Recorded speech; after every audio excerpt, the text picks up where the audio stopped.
Creating an Azure SQL database is a straightforward process that can be completed in a few steps. To get started, you need to have an Azure account and a basic understanding of database concepts. First, log in to the Azure portal and click on the Create a Resource button. In the search bar, type SQL Database and select the SQL Database option.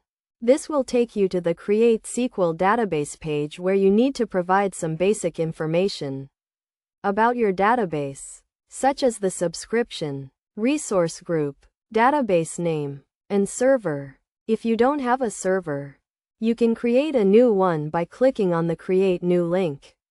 You will need to provide a server name, admin login, and password. It is essential to choose a strong password and store it securely.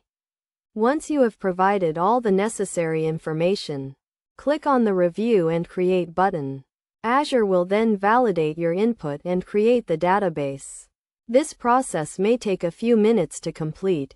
After the database is created, you can configure additional settings such as firewall rules, auditing, and threat detection. It is recommended to enable these features to ensure the security and integrity of your database.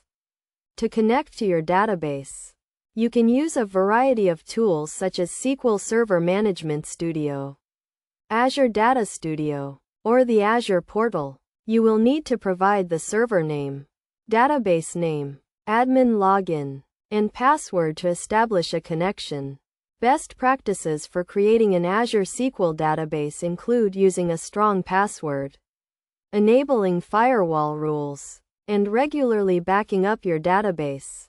It is also essential to monitor your database performance and adjust the service tier as needed to ensure optimal performance. In summary, creating an Azure SQL database is a simple process that requires some basic information and configuration. By following these steps and best practices, you can create a secure and scalable database that meets your needs.